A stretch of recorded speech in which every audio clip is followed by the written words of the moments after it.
Amar and Kundan are brothers. Now in their 40s, they have lived together almost their entire lives in the hills of Himachal Pradesh. They share just about everything: their work, their home, and a wife. Tell me about your wedding day. We have a simple wedding, Kundan says. There is a bride and a groom, and the younger brother is simply attached to the elder brother. And this is their wife, Indira Devi.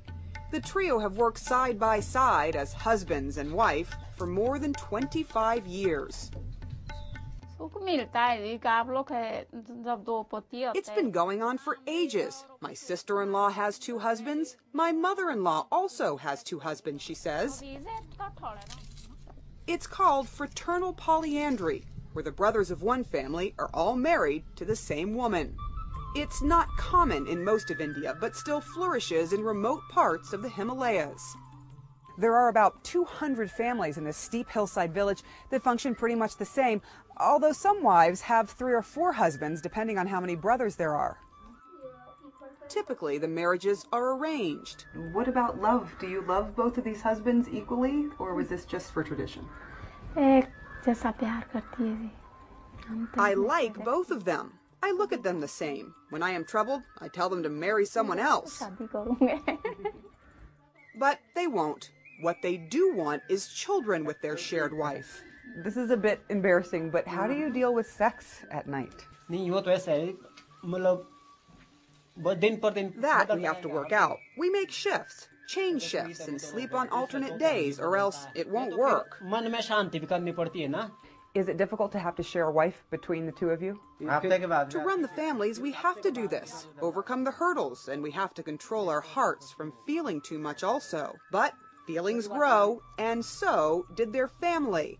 They have 3 adult children now, who all live and work together in the same house. Do you know which child belongs to which biological father? We tell the kids that both fathers are the same. The family doesn't know and doesn't care. The daily grind takes all their time and energy.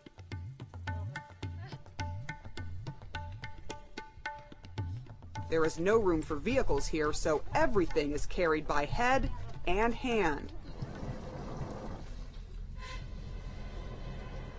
Life is simple.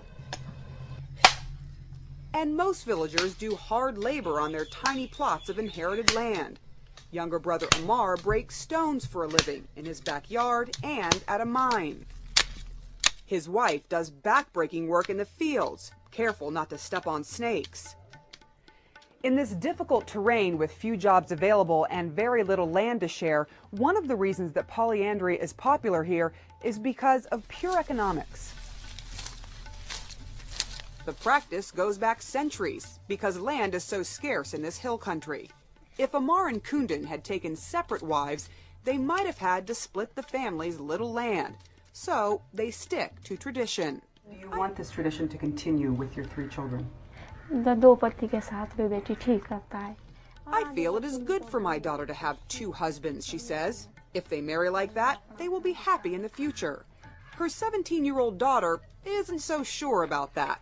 How many husbands would you like? 1, 2, or 3? Team. I would like 1 husband, she says. But in this remote corner of India, Sunita Pundir knows she is bound by custom. Will you marry for love or you will marry for tradition? I will marry for both, for tradition as well as for love. I will never leave our tradition, even if I have to forego love. I will never spoil my parents' reputation and my brother's. Sunita's 2 brothers have already decided they will follow tradition and share a wife. My opinion is that in a family there should be a joint system, he says. The joint system is very good. Family runs very well that way. To find one, they'll have to travel to another village. The gene pool here is too small. The villagers say almost everyone here is related in some way.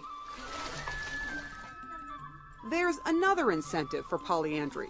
For every 1,000 boys born in this region, there are about 850 girls. As education and India's rapid modernization seep into this hill country, though, its ancient traditions may fade away. Until then, life for these villagers will be much the same as it was for their forefathers and mothers hundreds of years ago. Sarah Seidner, CNN, Himachal Pradesh, India.